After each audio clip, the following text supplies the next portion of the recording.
इसलिए हमें सीखते रहना चाहिए। तो ये हमारे पूज्य गुरुदेव भगवान हैं जिनसे हमने बहुत कुछ सीखा है और आज भी सीखते रहते हैं। आपकी वाणी हम सबको कृतार्थ करती रहती है। ऐसे पूज्य गुरु जी के चरणों में दास अनिरुद्ध का कोटि कोटि दंडवत प्रणाम नमन। आप सभी को जय श्रीमन नारायण। पुनः भगवान की कथा जीव मात्र के कल्याण के लिए है। भागवत जी में सबसे पहले वेद व्यास जी ने 17 पुराण लिखे। वेद व्यास जी ने कितने पुराण लिखे? 17। पर 17 पुराण लिख कर के भी शांति नहीं मिली। तब नारद जी ने कहा कि आपने भागवत जी की रचना अभी तक नहीं की। ये भागवत जी क्या है, क्यों सुनना चाहिए पता है आपको? भागवत जी सबसे पहले राजा परीक्षित जी ने, भागवत जी सबसे पहले भगवान श्रीमन नारायण ने ब्रह्मा जी को सुनाई। अहमेवासमेवाग्रे नान्यद यत् सत् सत् परम। 4 श्लोकों की भागवत जी सबसे पहले किसने किसको सुनाई? भगवान श्रीमन नारायण की नाभि से कमल निकला, कमल में ब्रह्मा जी प्रकट हुए। ब्रह्मा जी से भगवान ने कहा कि आप सृष्टि कीजिए। तो ब्रह्मा जी ने कहा मैं सृष्टि तो करूंगा पर कभी अहंकार आ जाए, मैं रास्ते से भटक जाऊं तो। तब भगवान ने भागवत जी सुनाई। बोले भागवत जी सुन लो, फिर भटकाव नहीं होगा। तो सबसे पहले भगवान श्रीमन नारायण ने किसको किस भागवत सुनाई? ब्रह्मा जी को। फिर ब्रह्मा जी ने अपने पुत्र देवर्षि नारद जी को भागवत सुनाई। फिर नारद जी ने देखा कि व्यास जी उदास हैं, तो व्यास जी को भागवत सुनाई। व्यास जी साक्षात भगवान श्रीमन नारायण के अवतार हैं, 24 अवतारों में एक। चूंकि परंपरा सनातन की परंपरा बनी रहे, गुरु परंपरा बनी रहे, इसलिए इस बात को अमल में लाए कि देवर्षि नारद जी ने वेद व्यास जी को सुनाई। फिर वेद व्यास जी ने भागवत जी 4 श्लोकों से 18,000 श्लोकों की रचना की। क्योंकि 4 श्लोक हम कह के चले जाएं वो तो 4 मिनट में हो जाएगा, उसकी व्याख्या भी समझदार समझ जाएंगे, पर सामान्य जनमानस उस रहस्य को नहीं जान पाएगा। इसलिए उस रहस्य को जनाने के लिए उसका विस्तार किया। तो 4 श्लोकों का विस्तार कितने श्लोकों में हुआ? 18,000 श्लोकों में। और वही भागवत जी वेद व्यास जी ने तैयार की।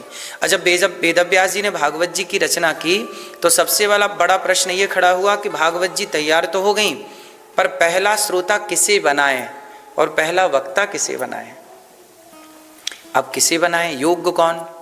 तब वेद व्यास जी के पुत्र हैं श्री सुखदेव भगवान, जो जन्म लेते ही चल पड़े थे। यम प्रव्रजंतमनुपेतमपेत कृत्यम द्वैपायनो विरह कातर आजुहाव। सुखदेव भगवान अपनी माँ के गर्भ में लगभग 12 वर्ष रहे। सुखदेव जी की कथा आप सब जानते हैं कि एक बार भगवान शंकर माता पार्वती को लेकर के अमरनाथ गए। माता पार्वती जी ने कहा कि प्रभु ये आपने गले में मुंडों की माला पहन रखी है, ये किसके मुंड हैं? शंकर जी बोले कि और किसी के नहीं हैं, आपके हैं सारे। पार्वती जी बोली क्यों मजाक कर रहे हैं, मैं तो सामने खड़ी हूँ। भोलेनाथ बोले नहीं नहीं, आप पिछले जन्म में दक्ष की पुत्री थीं, चली गई, शरीर छूट गया, तो फिर आपका वियोग हम सह ना पाए तो ये आपको धारण कर रखा है। तो पार्वती जी बोली कि हम बार बार चले जाते हैं, आप जाते ही नहीं, ऐसे क्या खाया पिया भाई, हमें भी बता दीजिए। तो भगवान शिव ने कहा कि मैंने अमर कथा सुनी है और जो ये अमर कथा श्रवण कर लेता है वो जन्म मृत्यु के चक्र से, देखो भागवत क्यों सुननी चाहिए? बार बार हम लोग ना पुनरपि जननम पुनरपि मरणम पुनरपि जननी जठरे सन्म, ये जन्म मृत्यु का चक्र है। हमारे सनातन में मोक्ष की बात कही गई है। किसकी बात कही गई है? और मोक्ष की बात केवल सनातन में है। सब लोग स्वर्ग और नरक की बातें करते हैं। हर मजहब पंथ में आप झांक करके देखिएगा, सब जगह बातें किसकी हैं? केवल स्वर्ग की जन्नत की बातें हैं, स्वर्ग की नरक की बातें हैं, लेकिन मोक्ष की बात कहीं है तो केवल सनातन में। और हमारे यहाँ तो हमारे ऋषियों ने मोक्ष भी नहीं चाहा। अर्थ न धर्म न काम रुचि न नाक पृष्ठम न चपारमेष्ठम न सार्वभौमम न रसाधिपत्यम। हमें कुछ नहीं चाहिए। क्या चाहिए वो आगे हम बताएंगे कि क्या चाहिए। तो पार्वती मैया ने कहा कि हमें भागवत हमें सुनाइए कि हम भी अमर हो जाएं। शंकर जी बोले चलो। तो पार्वती जी को लेकर के भोलेनाथ गए अमरनाथ। कहाँ गए? वहाँ पर भगवान शिव ने माता पार्वती जी को कथा सुनाई, पर माता पार्वती जी को निद्रा आ गई और माता जी वहीं पीछे एक शुक बैठा था, तोता, उन्होंने शिव जी की वाणी को श्रवण कर लिया, और जब श्रवण किया तो कथा पूरी हुई तो माँ पार्वती की नींद भंग हुई। हाँ भोलेनाथ, आगे क्या हुआ? शिव जी ने कहा कथा तो पूरी हो गई, आप कहाँ थी? बोले मैं तो सो गई थी। तब भगवान शिव ने देखा कि कथा किसी ने सुन ली, और निकाल कर त्रिशूल क्रोध के मारे शिव जी दौड़े तो वो छोटा सा तोता डर के भागा। तो वह उड़ते उड़ते व्यास जी की पत्नी मासिक धर्म से निवृत्त होकर अपने केसों को सुलझा रही थी कि उनको जमहाई आई, तो वह तोता मुख के द्वार से गर्भ में प्रवेश कर गया, और वेदव्यास जी की पत्नी गर्भवती हो गई। शंकर जी आए, देवी हमारा चोर निकालो, कथा चुरा के भागा है। कौन सी कथा चुरा ली? अमर कथा। बोले जब अमर कथा सुन ही ली तो मरेगा कैसे? शंकर जी चुपचाप चले गए कैलाश। सच्चाई ये थी कि कथा उस तोते को ही सुनवानी थी, पर निमित्त किसे बनाए? पार्वती जी को। अब शंकर जी चले गए कैलाश, वही शुकदेव जी अपने माँ के गर्भ में 12 वर्षों तक रहे। परंतु यहाँ एक ध्यान देने वाली बात यह है कि शुकदेव जी जब माँ के गर्भ में गए तब वह शुक थे, मतलब तोता, पर जब बाहर आए तब तत्राभवद भगवान व्यासपुत्रो। क्या लिखा है? जब बाहर आए तो वो भगवान के रूप थे और दिव्य स्वरूप था। दिव्य मतलब भगवान ही हैं वो, आप ये समझ लीजिए। अब सवाल ये खड़ा हुआ कि गर्भ में गया कौन था? शुक, तोता, और बाहर कौन निकला? भगवत स्वरूप। तो अब सवाल ये खड़ा हुआ कि ये कैसे हुआ? तो प्रश्न का उत्तर ये है कि भगवान शुकदेव जी 12 वर्षों तक अपने माँ के गर्भ में बैठ करके शिव जी ने जो कथा कही थी उस कथा का चिंतन किया। कथा किसकी थी? भगवान की। तो भगवान का चिंतन करते करते करते करते करते करते वह भी भगवान ही हो गए। किसका चिंतन करते करते? भगवान ही हो गए। तो हमारे दत्तात्रेय जी ने 24 गुरु बनाए हैं, उनमें से एक उसको गुरु बनाया है जिसका चिंतन करते करते वह उसके तुल्य हो जाता है। तो शुकदेव भगवान इसका उदाहरण है कि भगवान का चिंतन करते करते भगवत स्वरूप होकर के जब बाहर आए, तो जब बाहर आए तो जन्म लेते ही प्रकट होते ही चल पड़े। कौन? शुकदेव जी। कहाँ चल पड़े? अब जाएंगे, सन्यास लेंगे, भगवत चिंतन करेंगे। तब पिताजी पुत्रेति तन्मयतया, हे पुत्र, तन्मय होकर के वेद व्यास जी, पुत्र कहाँ जा रहे हो? जन्म लेते ही चले गए। अरे विवाह कर लो, कुछ अपने संस्कार ग्रहण कर लो। तब शुकदेव जी ने कहा कि नहीं, मैं अब लौट नहीं सकता। तब सुखदेव जी जाकर के समाधिस्थ हुए। तब फिर आगे की चर्चा ये है कि वेदव्यास जी ने अपने शिष्यों को भागवत जी के कुछ मंत्र श्लोक रटाए। कहा कि जाओ कह दो। क्या कह दो? कि भगवान कितने सुंदर हैं, भगवान कितने सुंदर हैं। तो श्लोक रटा करके भेज दिया। वरहा पीडम नटवर वपुः कर्णयो कर्णिकारं बिभ्रद्वासः कनककपिशं वैजयन्तीं च मालाम्। अब सुखदेव भगवान ने जब सुना कि भगवान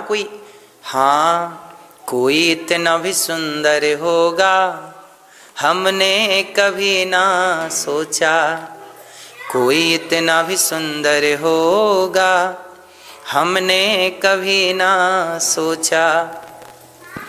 श्यामल श्यामल सुंदर सुंदर, श्यामल श्यामल सुंदर सुंदर, एक बांसुरी वाला देखा, कोई इतना भी सुंदर होगा। श्री चरणों में हमने कभी ना सोचा। तो भगवान कितने सुंदर हैं। वरहा पीडम नटवर वपुः कर्णयो कर्णिकारं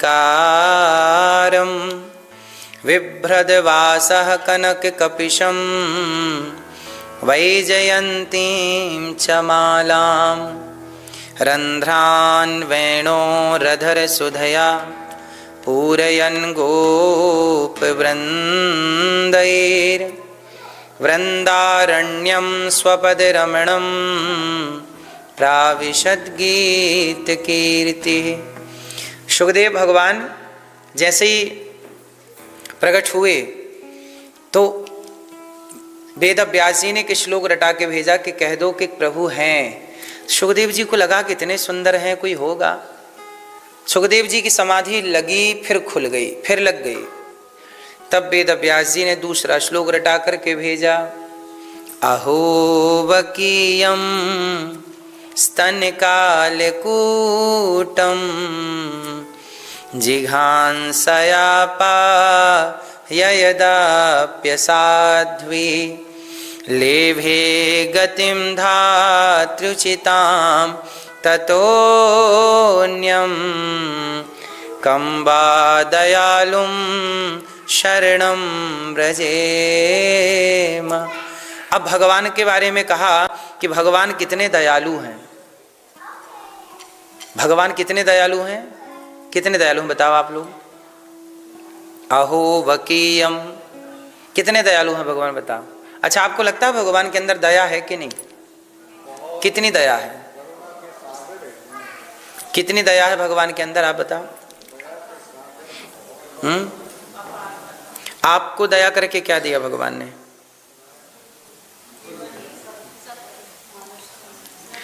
भगवान इतने दयालु हैं कि पूतना मारने आई थी। क्या करने आई थी? पूतना नाम की एक राक्षसी प्रभु को क्या करने आई? जहर पिलाने। अपने स्तनों में क्या भर के ले आई और पिलाना चाहा। मारने आई और मारने वाली को प्रभु ने तार दिया। ये भगवान की क्या है? करुणा। मारने वाली शिशुपाल कितनी गालियां देता था रोज? 100 गालियां पर डे की थीं। पर भगवान कितने दयालु हैं कि गाली देने वाले को भी जब मारा तो मारा नहीं, उसे तार दिया। ऐसे करुणामय भगवान। तो सुखदेव जी ने सुना कि ऐसे भी कोई भगवान है, तो समाधि छोड़ करके आए और उन्होंने भागवत जी का अध्ययन किया। तो भागवत जी का अध्ययन सबसे पहले किसने किया? सुखदेव जी ने किया। फिर सुखदेव जी ने जब भागवत पढ़ी तो एक और राजा हुए। अर्जुन को जानते हैं? जानते हैं? मिले हैं कभी?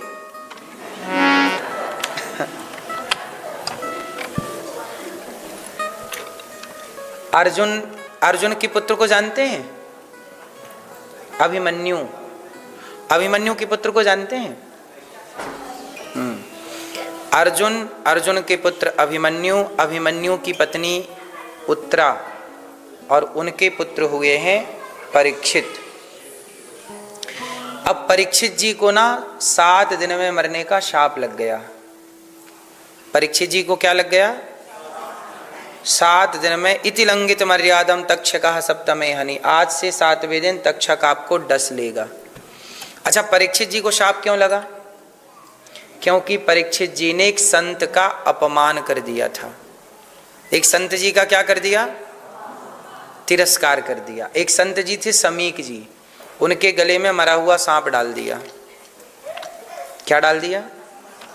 मरा हुआ सांप डाल दिया। तो समीक जी के पुत्र थे श्रृंगी ऋषि, उन्होंने शाप दे दिया कि आपने एक संत का अनादर किया है, जाओ मैं आपको शाप देता हूं कि आज से 7वें दिन तक्षक नाम का सर्प आपको डसेगा और आपकी मृत्यु हो जाएगी।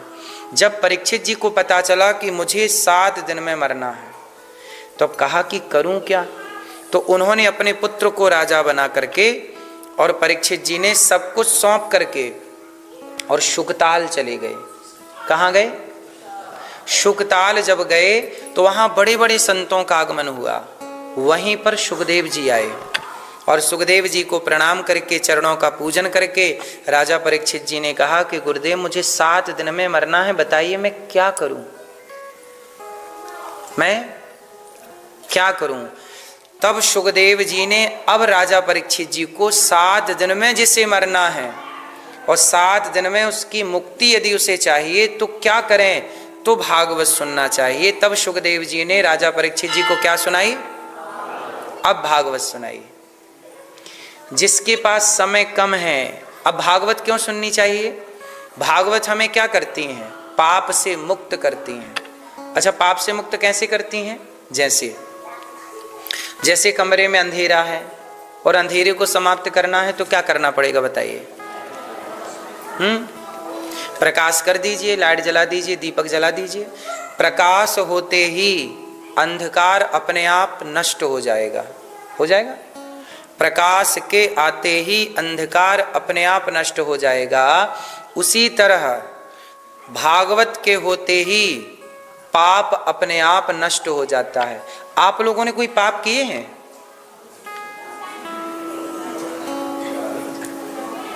किए हैं? अब जैसे आप लोग रोज स्नान करते हैं, रोज नहाते हैं कि नहीं? शरीर की शुद्धि के लिए रोज स्नान है। आप लोग घर में रोज झाड़ू लगाते हैं, घर की शुद्धि के लिए झाड़ू है, शरीर की शुद्धि के लिए स्नान, घर की शुद्धि के लिए साफ सफाई।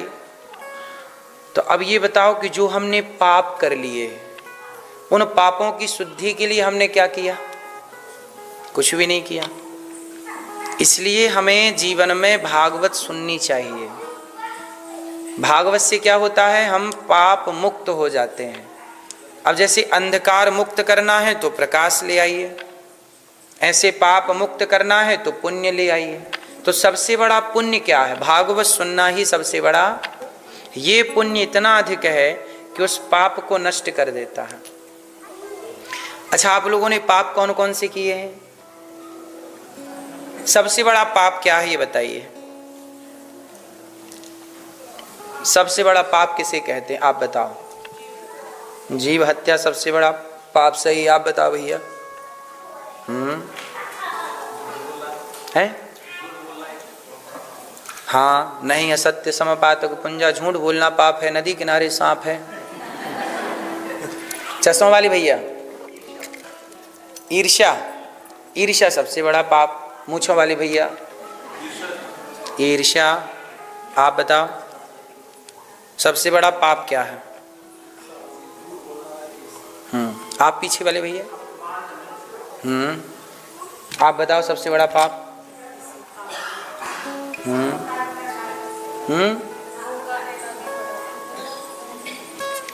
चलो, सबसे बड़ा पाप क्या है? सबसे बड़ा पाप है असत्य, झूठ बोलना, जो कि आप लोगों ने कहा। जीव हत्या, झूठ बोलना, निंदा करना, चुगली करना, ये सब पाप की श्रेणियां हैं। और हम लोग चाह कर कई बार जाने अनजाने में ये पाप करते हैं। चाह कर या ना चाह कर झूठ बोल देते हैं, निंदा कर लेते हैं, ईर्ष्या कर लेते हैं, जबकि होना कुछ नहीं है। निंदा करने से कुछ होना नहीं है। अब हम किसी, अब देखो हम लोग यहाँ बैठे हैं, अब हम किसी की निंदा करने लग जाएं, किसी तीसरे व्यक्ति की, उसे तो पता ही नहीं ना कि हमारे बारे में यहाँ बातें चल रही हैं, लेकिन हम लोग उसकी चर्चा करके पाप कमा रहे हैं। क्या कमा रहे हैं?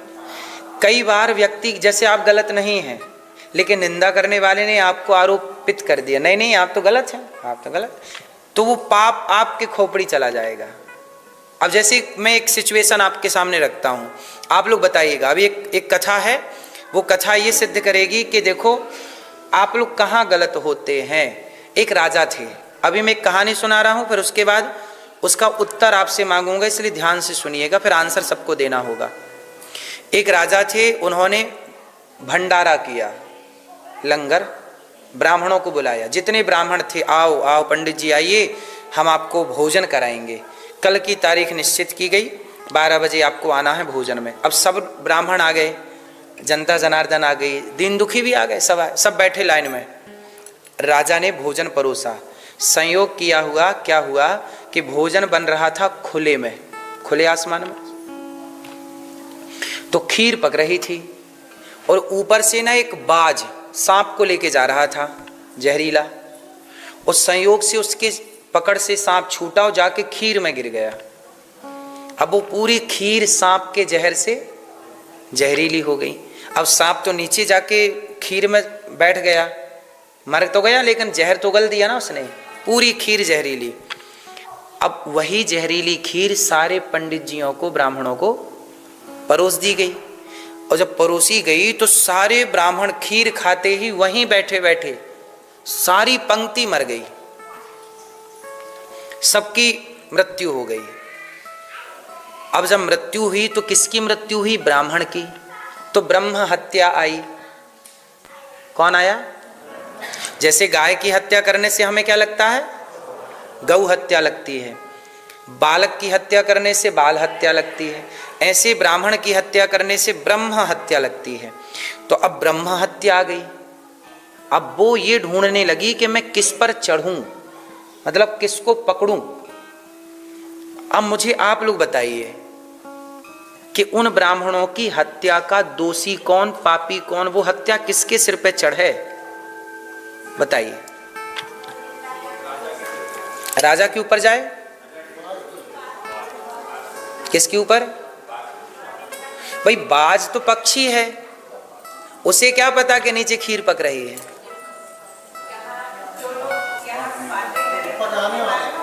पकाने वाले की भी गलती नहीं है, उसने थोड़ी सांप डाला है।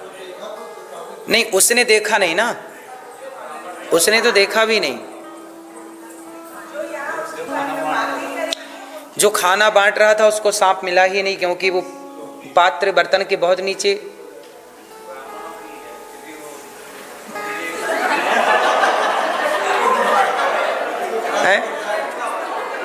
है ब्राह्मणों की गलती, क्योंकि वो खाने गए।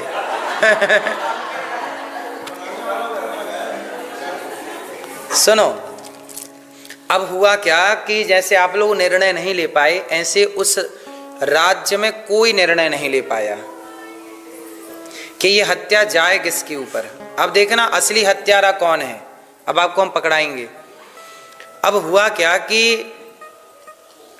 इस बात को हो गए 1 हफ्ते, कोई पकड़ नहीं पाया किसी को, कौन हत्यारा है, किसकी गलती से। सब लोग तो राजा को बोले कि राजा तो अपना अच्छा है, तो ब्राह्मणों को बुलाया था सम्मान से, कभी कुछ ईर्ष्या द्वेष तो था नहीं, तो राजा मार नहीं सकता। हलवाई की गलती नहीं, क्योंकि उसने तो जहर मिलाया नहीं, उसकी नजरों में नहीं था, खुला था तो गिर गया। अच्छा, पक्षी की क्या गलती, उसे क्या पता नीचे खीर पक रही है। सांप की क्या गलती है, उसके तो अंदर भरे ही जहर है। तो सांप की भी गलती नहीं, पक्षी की भी गलती नहीं, बनाने वाले की भी गलती नहीं, परोसने वाले की भी गलती नहीं, राजा की भी गलती नहीं, खाने वाले पंडित जी की भी गलती नहीं, किसी की गलती नहीं। अब वो द्वार पे कौन बैठी है? ब्रह्म हत्या। अब वो कह रही है मैं कहां जाऊं, भाई पापी कोई तो करो, किसी को तो पापी बनाओ। कुछ दिन बाद क्या हुआ कि राजा ने अपने एक सेना के पद में एक व्यक्ति था, उसने कोई गलत काम कर दिया। सेना का प्रमुख था एक बटालियन का, उसने कोई गलत काम कर दिया, तो राजा ने उसको हटा दिया उस पद से। तूने गलत किया, चल हट जाए यहां से। और जब हटा तो जो उसकी मां थी, उसकी मां को पता चला कि मेरे बेटे को राजा ने नौकरी से निकाल दिया। अरे ये राजा तो 1 नंबर का मूर्ख है, देखो जरा, कुछ दिन पहले कितने ब्राह्मणों की हत्या कर दी इसने। किसी ने कानो खान इतना बड़ा राजा है तो कोई बोल ना पाया, वरना ये तो 1 नंबर का पापी है। अब वो चारों तरफ जहां जाए ये राजा तो 1 नंबर का पापी है। तुम्हें पता नहीं कुछ दिन पहले कितने ब्राह्मणों की हत्या कर दी, इसी ने मरवाया है, मेरे बेटे को निकाल दिया नौकरी से। अब वो हत्या पाप समझी कि ये है चुगली करने वाली, ये जान कुछ नहीं रही है, केवल निंदा कर रही है। तो अब इस सारे ब्राह्मणों की हत्या का पाप किसके ऊपर जाएगा? जो बिना पड़ताल किए, बिना सच को जाने निंदा करे, ये सारा पाप किसके खोपड़ी में? अब वो बूढ़ी अम्मा जो निंदा कर रही थी, दौड़ के ब्राह्मणों की हत्या गई, उसकी खोपड़ी में चढ़ गई, और सारा पाप उसके, वो सबसे बड़ी पापनी हो गई। इसका अर्थ क्या है? शास्त्र ये कहना चाहते हैं, सनातन ये कहना चाहता है कि निंदा करना सबसे बड़ा। हम क्यों किसी की बातें करें? हमें क्या पता कि ये भैया सही है कि गलत है, ये मैया सही है कि गलत है? हम कौन होते हैं ये निर्णय करने वाले? और एक बात बताएं, मैं सही हूं कि गलत हूं, ये आप कभी निर्णय कर ही नहीं सकते। अरे जज भी निर्णय नहीं कर पाता, कई बार बेगुनाह को जेल दे देता है, होता है कि नहीं? कसूरवार जो गुनहगार है वो बाहर घूमता है, और जो बेगुनाह है कई बार वो जेल में चला जाता है। तो कौन बेकसूर है, कौन गुनहगार है, क्या ये आप निर्णय कर सकते हैं कभी? उत्तर दीजिए। इसलिए ये काम भगवान का है, इसलिए ये काम भगवान पे छोड़ दिया करिए। कौन अच्छा है, आप किसी की अच्छाई जरूर कहिए कि भैया बहुत अच्छे हैं, ये मैया बहुत अच्छी हैं, हमें इनसे सीखना चाहिए। हम अच्छाइयाँ तो ग्रहण कर लें, कोई दोष नहीं है, पर किसी की निंदा क्यों करें? आप हमारा फायदा बताइए, हम आपकी निंदा करें, चलो हमारा फायदा क्या है? आप अपने पड़ोसियों की निंदा करें, क्या फायदा है? इसलिए कहते हैं समझदार बेवजह निंदा करके पाप अपने सिर पे नहीं रखता। ये बेवकूफ लोग हैं जो निंदा करते हैं। तो सबसे बड़ा पाप क्या है? झूठ बोलना, निंदा करना, चुगली करना। चुगली भी वही निंदा का एक, निंदा की एक बहन है चुगली, ये दोनों सगी बहन है। ठीक है, तो ये दोनों बहनें अच्छी नहीं हैं, इन दोनों से हमें दूर रहना चाहिए। नहीं असत्य समपातक पुंजा, सबसे बड़ा पाप है असत्य, इसलिए कोशिश करिए सत्य बोलिए, धर्म पर चलिए। ये तो हो गई पुण्य की बात। अब बताइए सबसे बड़ा पाप क्या है? तो पाप की बात हो गई। अब बताओ सबसे बड़ा पुण्य क्या है? सबसे बड़ा पुण्य क्या है? क्या है? हाँ, सबसे बड़ा पुण्य है परहित सरिस धर्म नहीं भाई। सबसे बड़ा पुण्य है कि आप किसी बेसहारा को सहारा दे दें, किसी भूखे को रोटी दे दें, प्यासे को पानी दे दें, बेसहारा को सहारा दे दें, किसी की मदद करना सबसे बड़ा पुण्य है। इसलिए जो मानव शरीर है हमारा, हमें, अब कुछ लोग एक सवाल करते हैं कि भगवान ने ये दुनिया क्यों बनाई? कई बार आप लोगों के मन में भी आता होगा, आप लोग कहते होंगे दुनिया बनाने वाले क्या तेरे मन में समाई, काहे को दुनिया बनाई तूने, काहे को दुनिया बनाई। तो दुनिया बनाने वाले, कई बार सवाल आता है ना कि भगवान ने दुनिया क्यों बनाई? आता है कि नहीं? क्यों? आपको पता है क्यों बनाई ईश्वर ने दुनिया? इस सृष्टि क्यों रची ईश्वर ने? बताओ भैया, चश्मा वाले भैया, भगवान ने दुनिया क्यों बनाई? आप बताइए भैया, आप बताइए, दुनिया ईश्वर ने क्यों बनाया ये संसार?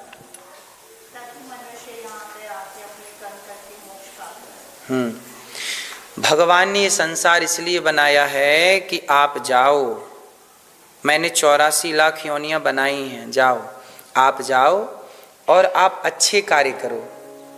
ईश्वर ने हमें क्यों भेजा है? अच्छे कार्य करने के लिए, क्योंकि कुत्ता अच्छे कार्य नहीं कर सकता ना, बिल्ली अच्छे कार्य नहीं कर सकती। कुत्ते 84 लाख योनियां हैं कि नहीं? कोई किसी की हेल्प नहीं करता, करता है? अब जैसे बंदर को देखिएगा, जो बंदरिया होती है ना, वो अपने बच्चे को दूध तो पिलाती है। बंदरिया अपने बच्चे से इतना प्रेम करती है कि बंदरिया का बच्चा मर भी जाए तो मरे हुए बच्चे को 10-15 दिन तक लिए घूमती रहती है, जब तक वो सड़ ना जाए। इतना प्रेम करती है बंदरिया अपने बच्चे से। पर वही बंदरिया आप यदि उसके बच्चे को कुछ खाने को दोगे ना, तो वो बच्चे को छीन लेगी बच्चे से और खुद खा जाएगी। यदि आप एक केला देंगे, रोटी देंगे, कुछ भी दीजिए, तो बंदरिया कभी अपने बच्चे को खाने नहीं देती, छीन लेती है और दूध पिलाने लगती है। छाती से चिपटा लेगी, दूध पिलाएगी, खाने नहीं देगी, उसका छीन के खा जाएगी। सही है? वो ये जानती है मेरा बच्चा है, इसे दूध पिलाना है, पर वो उसे खाने नहीं देगी। ये बंदरिया है, ठीक है? अब जैसे चिड़िया को आपने देखा होगा, एक चिड़िया अपने बच्चों के लिए क्या करती है? दूसरे चिड़िया के अंडे ले आती है, दूसरी चिड़िया के बच्चे ले आती है और अपने बच्चों के मुंह में डाल देती है। सही है? ऐसी करती है ना। छोटी मछली बड़ी मछली क्या करती है? छोटी मछली को खा जाएगी, वो छोटी और उससे छोटी को खा जाएगी। ऐसी है?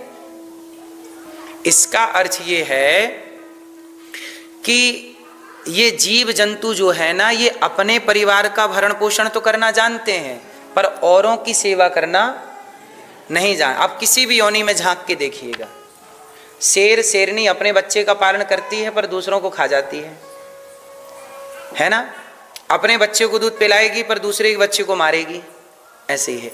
लेकिन हम मनुष्य, ईश्वर ने हमें इसलिए बनाया कि तुम जाओ, तुम अपने बच्चों का भी पेट भरना, अपनों की भी सेवा करना, औरों की भी सेवा करना, और केवल अपने मनुष्यों की नहीं, तुम कुत्ते की, बिल्ली की, चिड़िया की, पक्षी की। इसलिए हमारे सनातन में आप जरा ध्यान से देखिए, शंकर जी के वाहन है नंदी, ठीक है, दुर्गा मैया के वाहन है शेर, गणेश जी के वाहन है चूहा, शंकर जी के गले में है सांप, भगवान नारायण के वाहन है गरुण, हैं, कार्तिकेय जी के वाहन है मोर। अब ये बताइए कि हमारे जितने भी देवी देवता हैं वो सब किसी न किसी पक्षी के ऊपर, किसी न किसी जानवर के ऊपर वो अपनी सवारी करते हैं। बताओ ऐसा क्यों है? ये सनातन का विज्ञान जरा आप मुझे समझाओ, ऐसा क्यों है? क्या जरूरत थी? जरूरत क्या थी? बताइए कौन सा जीव है जिसकी सवारी नहीं है हमारे देवताओं की?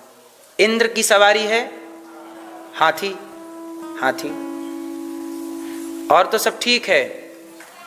यमराज जी का वाहन क्या है बताइए? है भैंसा। अब देख लो, भैंसा का भी सम्मान है नहीं है? क्यों बताइए क्यों? इसका अर्थ ये हुआ कि हम सनातनी लोग प्रकृति को ही परमात्मा मानते हैं। हम सनातनी लोग भगवान किसे मानते हैं? इसलिए भगवान को जरा समझिए, बोलो भगवान, बोलिए भगवान। भगवान में कितने अक्षर हुए? मात्रा सहित 5। भगवान का फुल फॉर्म क्या हुआ? भगवान का फुल फॉर्म हुआ प्रकृति। कैसे? भगवान में भा मतलब भूमि, गा मतलब गगन, वा मतलब वायु, भगवा, आ मतलब अग्नि, ना मतलब नीर, नीर मतलब पानी, पृथ्वी जल वायु अग्नि आकाश, यही है पंच तत्व। ये पूरी सृष्टि किससे बनी है? पंच तत्व से।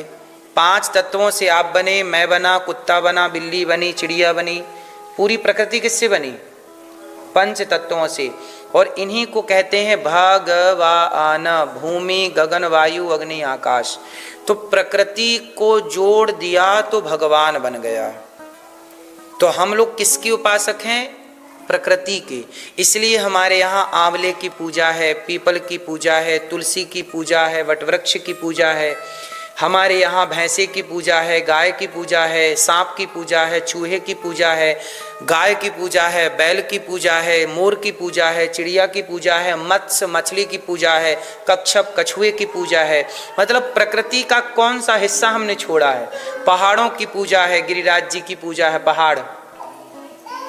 पहाड़ की पूजा है। हम लोग किसके उपासक हैं? प्रकृति के। और ये प्रकृति ही ईश्वर का अंश है, यही ईश्वर है। भगवान का अर्थ ये नहीं है कि कोई व्यक्ति है। भगवान तो भगवान है ही, अनेक रूपों में, 24 अवतारों में रूप भी हैं भगवान के, लेकिन मूल रूप में भगवान प्रकृति तत्व है। इसलिए सनातन ने किसकी पूजा की? शिव की। जहाँ पूजा होगी वहाँ नंदी की पूजा जरूर होगी, और नंदी की पूजा जहाँ है, वहाँ जहाँ शिव है वहाँ कार्तिकेय जी हैं तो मोर की पूजा हो गई, और जहाँ शिव हैं गणेश जी हैं तो चूहे की पूजा हो गई। बिना चूहे के गणेश जी नहीं है। अब इनका गहरा अर्थ है, कहो तो मैं समझा दूं आपको। इनका अर्थ ये है, जैसे शंकर जी का वाहन नंदी क्यों है? उत्तर दीजिए क्यों है नंदी? क्यों? नंदी किसका प्रतीक है? नंदी धर्म का प्रतीक है। देखो हमारे सनातन साइंटिफिक है, हर चीज का एक विज्ञान है गहरा। उस विज्ञान को ना समझने से लोग क्या समझने लग गए? कह रहे ये तो पागल हैं, ये तो पाखंडी हैं, ये तो पाखंड चल रहा है। पाखंड इसलिए समझ गए क्योंकि यथार्थ को नहीं समझ पाए। शंकर जी किस पे चढ़े हैं? वाहन क्या है? नंदी। कौन है? धर्म। किसका स्वरूप है? धर्म के 4 चरण होते हैं, सत्य, दया, दान, तप।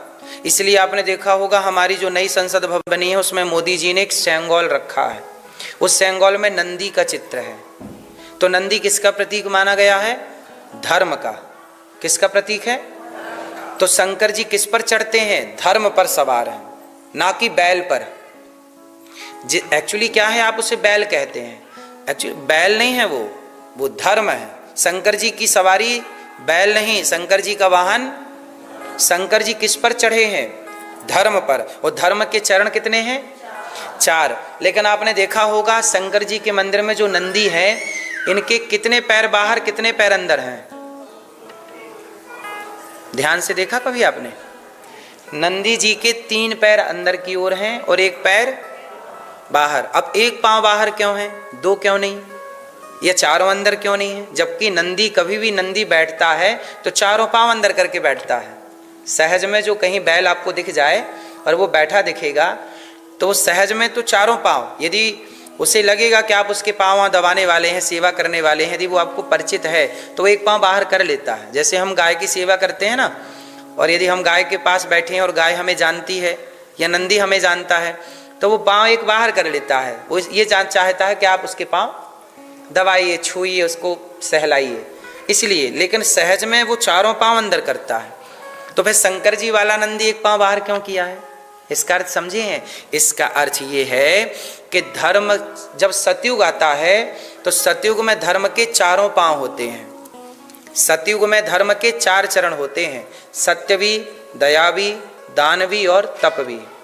लेकिन जब त्रेता आया तो धर्म का 1 पांव टूट गया, द्वापर आया तो धर्म के 2 पांव टूट गए, कलयुग आया तो कलयुग में धर्म के 3 पांव टूट गए। कलयुग में क्या है और क्या नहीं है? कलयुग में सत्य नहीं है। क्या नहीं है? कलयुग में सत्य का पांव टूट चुका है, इसलिए सत्य की संभावना, उम्मीद कम है। सत्य, दया, दया का पांव टूट गया। 99.99% लोग मांसाहारी हैं। यदि मांसाहारी हैं मतलब ये दयाहीन है। दयावान होते तो मांस खा रहे हो, इससे सिद्ध हो रहा है कि आपके अंदर दया मर चुकी है। तो कलयुग है ना, तो सत्य टूट गया, दया टूट गई और तप टूट गया। कलयुग में तपस्वी नहीं है कोई, तप कहाँ कर पाता है? 3 घंटे कथा में ठीक से बैठ नहीं पाते लोग, 3 घंटे की तपस्या नहीं है। पहले तो ऋषि मुनि हजारों साल तपस्या करते थे, ईश्वर का ध्यान चिंतन। अब 3 घंटे में कमर दर्द हो जाती है ना। तो कलयुग में 3 पांव टूट चुके हैं। कलयुग में 1 पांव सलामत है अभी, और वो है दान। क्या है? केवल दान के बल पर सनातन संस्कृति टिकी है।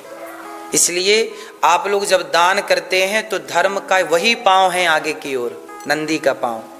1 पांव जिंदा है, मतलब 1 पांव है। कौन सा पांव? दान। आज ये बताइए कि आप लोग यहाँ बैठ के हम और आप चर्चा कर रहे हैं, यदि आपने दान ना किया होता, सहयोग ना करते, तो क्या ये मंदिर होता? मंदिर ही नहीं होता तो ये बैठने की जगह नहीं होती, तो फिर हम और आप बैठते ही नहीं, फिर चर्चा क्या होती? फिर क्लबों में तो लोग जाते, दारू तो पीते, भागते घूमते, पर ये धर्म की बातें ना होती। तो आज धर्म की बात कहीं हो रही है तो किसके बल पर? दान के बल पर। गौरी गोपाल आश्रम में 323 माताएं रहती हैं, 30,000 लोग पर डे भोजन करते हैं। वहाँ पर 175 बच्चे निःशुल्क पढ़ते हैं। आप में से कितने लोग गौरी गोपाल आए? आप दीदी भी आई थी, भैया भी आए थे, और आप सबने देखा है वहाँ की सेवाएं। ये सारी सेवाएं आप बेसहारा। अभी मैं जिस दिन आया यहाँ पर, हमारी एक माँ अंतिम सांस ले रही है, मतलब अति वृद्ध हो गई हैं। उनकी एक बेटी है। हमने बेटी को बोला कि ये देखो, ये गौरी गोपाल में हमारी माएँ हैं, टीवी पे आप देख सकते हैं, ये हमारी वो माएँ हैं जिनको बच्चों ने घर से निकाल दिया है। अब आप देखिए कि एक माँ हमारी हैं जो बिल्कुल वृद्ध हैं, जिनको आखिरी सांस चल रही है। ये देखो सब ये हमारी माएँ हैं। ये पीली साड़ी दिख रही है मैया की, ये डंडा है, ये मैया की अंतिम सांसें अब चल रही हैं, अति वृद्ध हो गई हैं। तो क्या हुआ कि इनकी बेटी को हमने फ़ोन लगाया कि आप आ जाओ, माँ के दर्शन तो कर लो। तो बेटी ने मना कर दिया, बोले हम नहीं आएंगे। तो उन माँओं की अंतिम मृत्यु के बाद कंधा देना, तेरवी भी हम ही करते हैं वहाँ। इन माँओं का समय पे नाश्ता, समय पे भोजन, दवाई, चाहे 5 लाख की दवाई हो, चाहे 10 लाख का इलाज हो, फ्री कराते हैं माँओं की सेवा।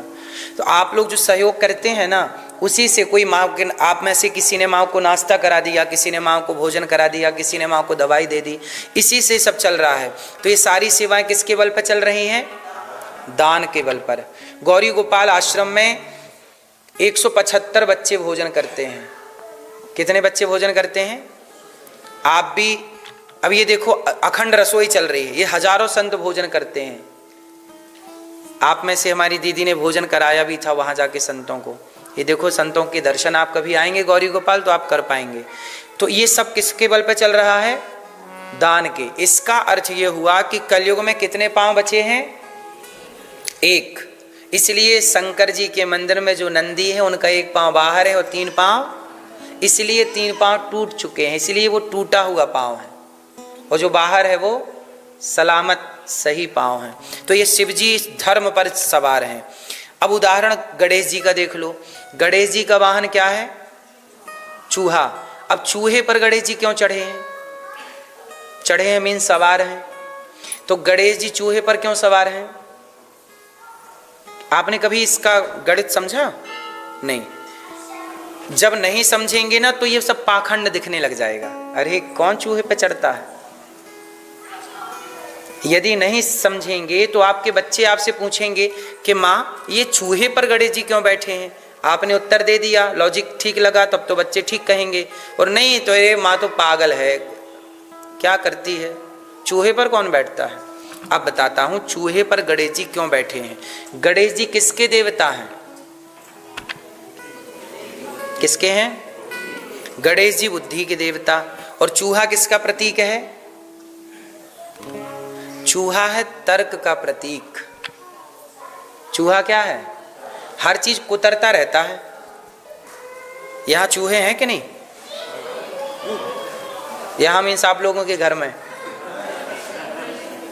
नहीं है, पर है अमेरिका में कि नहीं? तो सुनो, चूहे का काम क्या है? कोई भी चीज क्या करेगा? वो कुतर देगा। चूहे का काम है कुतरना, इसी को कहते हैं कुतर्क। क्या कहते हैं? नहीं कहते, लोग बहुत कुतर्क करता है। तर्क कुतर्क, तर्क वितर्क, ठीक है। तो चूहा किसका प्रतीक है? तर्क का। और गणेश जी कौन है? बुद्धि। तो कॉमन सेंस है ये, आप बिल्कुल लॉजिक समझ लीजिएगा कि बुद्धि तर्क पर ही सवार होती है। बुद्धि किस पर सवार होती है? तर्क शास्त्र पढ़े हैं? तर्क शास्त्र होता है हमारे सनातन में। तर्क जैसे अर्थशास्त्र होता है, अर्थशास्त्री होता है, जैसे सीए लोग अर्थशास्त्र ही पढ़ते हैं, ऐसे एक तर्क शास्त्र होता है, ठीक है। तर्क शास्त्र क्या है? तर्क क्या है? मैं उदाहरण से 2-4 उदाहरण। भगवान है तो दिखते क्यों नहीं? ये क्या हो गया? ये तर्क है। आपसे कोई तर्क, आपका बच्चा पूछ ले, पिताजी ये भगवान दिखते क्यों नहीं है? भगवान है तो खाते क्यों नहीं है? भगवान है तो बुलाने पे आते क्यों नहीं है? ये तर्क है। और तर्क को कौन काटेगा? हाँ, तर्क को बुद्धि उत्तर देगी। और तर्क को बुद्धि किससे उत्तर देगी? तर्क से ही उत्तर देगी। जहर, किसी को सांप डस लेता है तो सांप का जहर कौन काटेगा? उस मरीज को डॉक्टर जहर ही डालता है दवाइयों के द्वारा, जहर से जहर कट जाएगा। बोलो हाँ। ऐसे तर्क से तर्क कटता है। किससे क्या कटता है? आपने कभी हमारी प्रश्नोत्तरी देखी है? लोग सवाल करते हैं, प्रश्नोत्तरी करते हैं, तो लोग कितने तरह के, जो आप कहते हैं ना महाराज जी कैसे कैसे क्वेश्चन लोग करते हैं, एक्चुअली वो क्वेश्चन कम होते हैं, वो लोगों के तर्क होते हैं। और तर्क 1 लाइन का होता है, और हमें उस तर्क को काटने के लिए उत्तर भी तर्क में ही 1 लाइन का देना होता है। इसलिए हमारा उत्तर हमेशा कितने लाइन का होता है? 1 या आधी लाइन में खत्म। और लोगों को समझ में आ जाता, क्यों? ये तर्क की भाषा है। ये कौन सी भाषा है? जब आप हमसे तर्क करेंगे तो हम भी आपको तर्क में उत्तर देंगे। ये पढ़ाई होती है। अब इसकी पढ़ाई हमने पढ़ी है तो हमें पता है, आपने नहीं पढ़ी तो आपको नहीं पता। तो ये एक प्रकार का ज्ञान है। मतलब आपकी इतनी बड़ी लाइन है और मेरी इतनी सी लाइन। वो कहावत सुनी होगी 100 सुनार की, ये है। आपकी इतनी बड़ी इतना पैराग्राफ और हमारी आधी लाइन, आधी वो एक पैराग्राफ पे भारी पड़ जाएगी। तो ये तर्क है, तर्क प्रभावी होता है। तो तर्क किस पर सवार होता है? मतलब बुद्धि किस पर सवार होती है? हाँ, तो गणेश जी बुद्धि हैं और चूहा कौन है? इसलिए गणेश जी चूहे पर सवार हैं, अर्थात बुद्धि तर्क पर सवार है। समझ में आई? तो चूहा मतलब ये चूहा नहीं, चूहा वहां तर्क है। वहां चूहे को किसके रूप में दिखाया गया है? तर्क के। उस जमाने में ना ये सब चीजें थीं, लोगों को समझाना था। अब उदाहरण दूसरा समझते हैं। अब जैसे दीपावली आती है, तो आप लोग बताइए दीपावली में आप लोग किसकी पूजा करते हैं? लक्ष्मी जी। और अब बताइए लक्ष्मी और गणेश जी का क्या संबंध है? लक्ष्मी नारायण पति पत्नी है, गणेश जी के साथ रिद्धि सिद्धि पति पत्नी है। लक्ष्मी गणेश का क्या संबंध है? आप लोग पूजा करते हो ना हर दीपावली में, बताओ क्यों?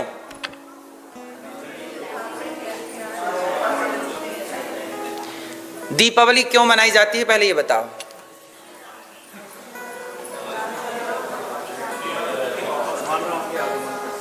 राम जी वनवास से आए थे तो राम की पूजा होनी चाहिए ना। राम जी यदि वनवास से आए थे 14 साल पूरा करके, दीपक जलाए गए राम जी के आने में, तो पूजा जब राम जी की होनी चाहिए ना। किसकी पूजा होनी चाहिए? लेकिन वहां राम जी की पूजा दीपावली में ना सीता जी की पूजा है, ना हनुमान जी की पूजा है। किसकी पूजा है? इसका अर्थ ये है कि दीपावली, इसलिए देखो निबंध लिखोगे तो लिखना यही पड़ेगा कि राम जी के आने में हमने दीपावली मनाई। पर ये निबंध भी गलत है, क्योंकि वो तारीख लोगों को पता नहीं है और वो चल पड़ी परंपरा, तो लोग गलत को सच मानने लगे। अब निबंध ऐसे लिखना, मैंने भी ऐसी निबंध लिखा था। दीपावली का निबंध लिखना होगा तो यही तो लिखोगे, नहीं लिखोगे तो नंबर कट जाएंगे। लेकिन ये उत्तर गलत है। राम जी दीपावली के दिन नहीं आए। दीपावली क्यों मनाई जाती है? दीपावली इसलिए मनाई जाती है कि दीपावली के दिन समुद्र मंथन से लक्ष्मी जी जब प्रकट हुई थीं, तो दीपावली के दिन लक्ष्मी नारायण का विवाह हुआ था। तो भगवान नारायण का लक्ष्मी जी से विवाह हुआ, इसलिए लक्ष्मी नारायण की पूजा होती है दीपावली के दिन दक्षिण भारत में, और उत्तर भारत में होती है लक्ष्मी गणेश की पूजा। अब लक्ष्मी गणेश जी की क्यों होती है, इसका उत्तर सुनिए। देखिए हर चीज का कितना साइंटिफिक कारण है, पर हम लोग ना समझ पाए। पूजा तो खूब की, सिद्धांत ना समझा और बाद में चिल्लाते रहे कि ये सब ठीक नहीं है। लक्ष्मी जी हैं धन की माता। लक्ष्मी जी कौन है? माता है। और गणेश जी कौन है? बुद्धि के देवता। तो लक्ष्मी जी कहाँ हैं? गणेश जी के पास। मतलब जिसके पास बुद्धि होगी लक्ष्मी वहीं होगी। बुद्धिमान के पास ही लक्ष्मी होती है। ये गणेश जी के संग लक्ष्मी जी खड़ी हैं। लक्ष्मी जी, अच्छा एक बात बताइए, जो बुद्धिमान होगा वही अमीर होगा, जो मूर्ख होगा वो कभी अमीर। लक्ष्मी जी कभी मूर्ख का चुनाव नहीं करती। आप कभी मूर्ख आदमी से विवाह नहीं करेंगे। वो विवाह के बाद भले बाद में पता चले जैसे विद्योत्तमा को बाद में पता चला कि मेरा पति एक नंबर का मूर्ख है। किसको पता चला? विद्योत्तमा नाम की एक स्त्री थी, बहुत विद्वान थी। उनके पति का नाम क्या था? कहा महाकवि कालिदास। महाकवि कालिदास एक नंबर के मूर्ख थे। जिस डाल पर बैठते उसी को काटते कुल्हाड़ी से। इतना घमंड था विद्योत्तमा को कि वो बड़े बड़े विद्वानों को शास्त्रार्थ में परास्त कर देती। विद्वानों को क्या कर देती? वो हरा देती। अपने विवेक, अपने इतनी ज्ञानवान थी और इतना ज्ञान का अहंकार आ गया कि उसके पिता परेशान हो गए कि मेरी बेटी तो भरी सभा में बड़े बड़े लोगों का अपमान कर देती है। तो उनके पिता ने संकल्प ले लिया कि मैं अपनी बेटी का विवाह मूर्ख से करूंगा ताकि इसका घमंड। लेकिन अब मूर्ख मिले कौन, तो राजा ने टोली बनाई सेना की, जाओ जो सबसे बड़ा मूर्ख हो लेके आना। तो कालिदास जी मिल गए। कालिदास जी पेड़ की डाल पे बैठे थे, जिस डाल पे बैठे थे उसी को काट रहे थे। तो समझ गए कि भाई इस आदमी से बड़ा मूर्ख कोई नहीं, पकड़ के ले आए। अब पकड़ के लाए तो कालिदास जी से कहा कि सुनो, तुम्हारा ब्याह करेंगे पर तुम कुछ बोलना मत, तुम्हारी तरफ से हम लोग बात करेंगे, कह देंगे कि ये पंडित जी बड़े ज्ञानी हैं पर बोलते नहीं हैं, तुम्हारा उत्तर हम लोग देंगे। कालिदास जी बोले ठीक है ब्याह कर दो। अब वो चुपचाप बैठे, सभा में गए तो पत्नी कालिदास जी विद्योत्तमा के पिता ने कहा कि तुम्हारे लिए एक सुंदर लड़का लाए हैं, बड़ा ज्ञानी है। विद्योत्तमा की शर्त थी मैं बड़े ज्ञानी से, मैं उससे विवाह करूंगी जो मुझे शास्त्रार्थ में हरा देगा। तो अब पिताजी ने कहा कि ठीक है, ये बहुत बड़े ज्ञानी हैं। अब कालिदास जी को कह दिया था तुम चुप रहना, कुछ बोलना मत। ठीक है, अब कालिदास जी चुप। अब विद्योत्तमा भरी सभा लगी। विद्योत्तमा ने कहा कि मैं पहले चेक करूंगी कि मेरा होने वाला पति विद्वान है कि मूर्ख है, चेक कर लो, ये रहे बहुत बड़े ज्ञानी हैं ये, लेकिन एक शर्त है, ये इतने बड़े ज्ञानी हैं कि ये बोलते नहीं हैं, ये इशारों से जवाब देंगे। तुम्हें कुछ पूछना है तो इशारों से पूछो। किससे पूछना है? इशारों से। तो विद्योत्तमा ने इशारे से पूछा। कालिदास जी को लगा राम राम कह रही है कि एक मारूंगी। अच्छा, वो उसने पूछा क्या था कि ईश्वर एक ही है कि और भी कुछ तुम्हारी नजर में है? अब यहां गहराई के प्रश्न कर रही है वो, पर कालिदास जी तो मूर्ख बोले अच्छा एक मारने का बोल रही है। कालिदास जी बोले तू एक मारेगी? मैं 2 मारूंगा। तो अब लोगों ने, विद्योत्तमा ने कहा कि ये क्या मतलब हुआ इसका? तो विद्वानों ने अर्थ किया कि सुनो, ये कहना चाहते हैं कि ईश्वर तो एक है पर उस एक को समझने के लिए दूसरा जीवात्मा भी तो है, तो जीवात्मा और परमात्मा 2 हो गए। भाई परमात्मा को इंगित कौन करेगा? ये ईश्वर है। यदि हम लोग ना होते तो ये भगवान है, ये सिद्ध कौन करता?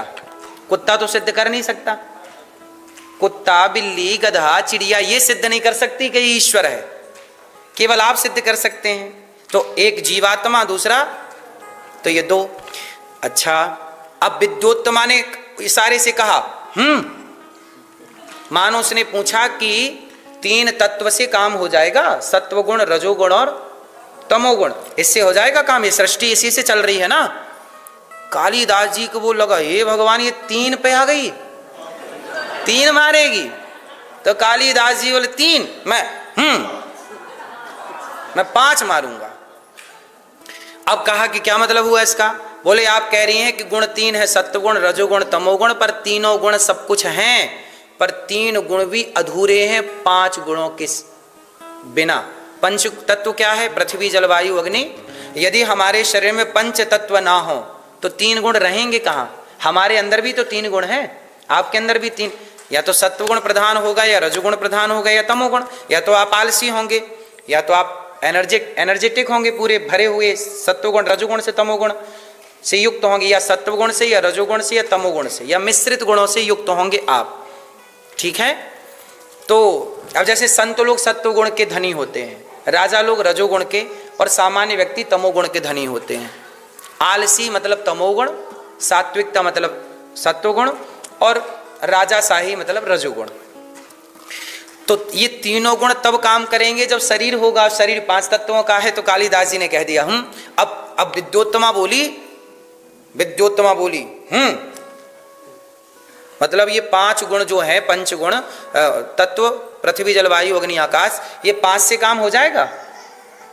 ये प्रश्न किया विद्योत्तमा ने। तो कालिदास जी बोले हे भगवान ये 5 मारने का बोल रही है। तो कालिदास जी बोले तू 5 मारेगी? तो कालिदास जी बोले मैं एक मुट्ठिका मारूंगा तेरे दांत टूट जाएंगे। तो उन्होंने ऐसी मुट्ठी बांध ली। अब विद्योत्तमा बोली ये क्या कहना चाहते हैं? बोली ये कहना चाहते हैं कि 5 गुण है, 5 तत्व पृथ्वी जलवायु अग्नि आकाश, ये अलग अलग है ना तो कोई मतलब के नहीं है। यदि आपसे जल तत्व अलग हो जाए तो आप मर जाएंगे। ये अलग अलग हैं, तो इन अलग अलग से नहीं, ये ऐसे होने चाहिए। मतलब एक होने चाहिए। जब पंच गुण एक होंगे, पांच तत्व एक होंगे, तब शरीर चलेगा। तो कालिदास जी की बात उसको समझ में आई। उसे लगा यार बंदा तो होशियार है और विद्वान है, बिल्कुल सटीक जवाब दे रहा है। तैयार हो गई शादी के लिए। अब शादी हो गई। अब शादी हुई, शादी होने के बाद जो कालिदास जी ने बोला कुछ, तब समझ में आए तो एक नंबर का मूर्ख है। और जब मूर्ख समझ में आया तो विद्योत्तमा ने अपने छत में ले जाकर के कालिदास जी को धक्का मार दिया, वही पहाड़ पे ले जाके। समझ गए आप लोग?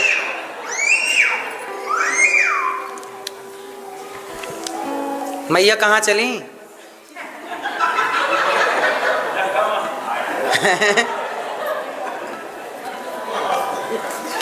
तो विद्योत्तमा ने क्या किया, अपने पति को ऊपर से धक्का। पर संयोग जहां धक्का मारा तो वहां नीचे ना नवरात्रि का माता जी का यज्ञ चल रहा था। तो जब विद्योत्तमा ने धक्का मारा तो नीचे ना कालिदास जी के दांतों से ना जिह्वा कट गई, जीभ, और जीभ कट करके जाके उस हवन कुंड में गिर गई। और जब हवन कुंड में गिरी तो वहां पे माँ भगवती प्रकट हो गई। और माँ भगवती ने प्रकट होकर के कहा कि कालिदास बोल, तूने अपनी जिह्वा मुझे समर्पित कर दी, बोल तुझे क्या चाहिए। तो कालिदास जी मूर्ख तो थे, वो कह रहे विद विद, अब बोल तो पाए नहीं। तो वो बोले कि विद्योत्तमा ने धक्का मारा, वो बता रहे थे। तो वो ये बोले विद विद विद। तो माता जी को लगा कि विद्या मांग रहा है, जा मैं तुझे विद्या देती हूं। तो वो कालिदास जी मूर्ख से बहुत बड़े, जिन्होंने रघुवंशम महाकाव्य की रचना की। तो ये कालिदास जी की हिस्ट्री है। तो कहने का अर्थ ये है कि स्त्री जो होती है वो हमेशा विद्वान का, बुद्धिमान का वर्ण करती है। स्त्री कभी मूर्ख का वर्ण, वो धोखे से मिल जाए अलग विषय है। इसका अर्थ ये हुआ कि लक्ष्मी जी किसके साथ हैं? गणेश जी के साथ। तो गणेश जी और लक्ष्मी जी का संबंध समझ आया कि गणेश जी बुद्धि हैं और लक्ष्मी जी धन हैं। तो हमेशा बुद्धिमान के पास ही लक्ष्मी जी रहती हैं। ये इसका तात्पर्य है, ये इसका रहस्य है। अब जैसे कि दुर्गा मैया है। अब दुर्गा मैया का वाहन क्या है, क्यों है? दुर्गा जी का वाहन शेर क्यों? कौन बताएगा भैया? सर्च कर लिए तो बता दो। शक्ति, शक्ति तो है ही उनका नाम भगवती का। दुर्गा जी शेर पे क्यों चढ़ी हैं बताओ? शेर पे क्यों सवार हैं? मीन्स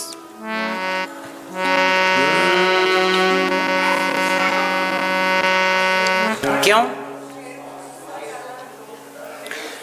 शेर कौन है? शेर है राजा। कहाँ का? जंगल का। और दुर्गा जी क्या कहना चाहती हैं? अच्छा, दुर्गा जी शेर पर क्यों चढ़ी हैं, सवार हैं? इसके पीछे एक बात और समझनी पड़ेगी। दुर्गा मैया के हाथ कितने हैं? कितने हाथ हैं? 8। क्यों हैं 8 हाथ? आपके कितने हाथ हैं? आपके कितने हाथ हैं? आपके कितने? आपके कितने? आपके 2। और हमने सिद्ध कर दिया कि आपके भी 8 हैं। तो अच्छा ये बताओ आपके स्वरूप कितने हैं? पीली मैया बताएंगे। मैया आपके कितने स्वरूप हैं?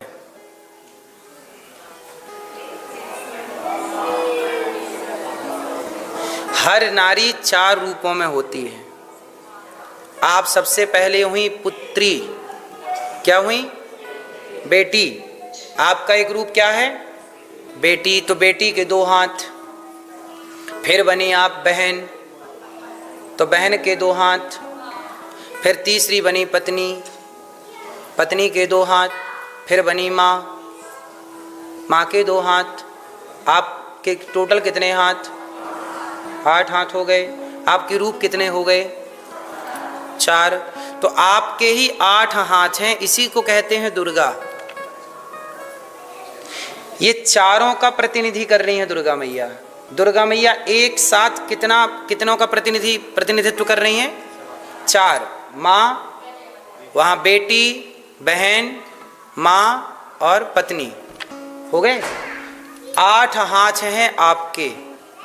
एक स्त्री ही 4 रूपों में पूजती है, और 4 रूपों में चारों की, जब आप बेटी थी तो आपने बेटी की भूमिका सही निभाई, बहन थी तो बहन की भूमिका सही निभाई, पत्नी बनी तो पत्नी की भूमिका सही, माँ बनी तो माँ की भूमिका सही। तो आपके 2 हाथ में पिता है, 2 हाथ में भाई है, 2 हाथ में पुत्र है और 2 हाथ में पति है, हो गए। इसलिए एक समय पर 4 काम करने की ताकत एक स्त्री की होती है, पुरुष की नहीं। ठीक है, तो दुर्गा जी के 8 हाथ हैं। अच्छा, दुर्गा जी के 8 हाथ का एक रहस्य और है। दुर्गा जी के 8 हाथ इसलिए हैं क्योंकि हम सनातनी कितने लोग हैं? आप कितने भैया हैं? आप कितने भाई हैं? 2। आप कितने भाई हैं? आप कितने भाई हैं? 2। आप कितने भाई हैं? 1। आप कितने भाई हैं? मूंछों वाले भैया सिंगल। आप कितने भाई हैं? पीछे वाली मैया मोबाइल वाली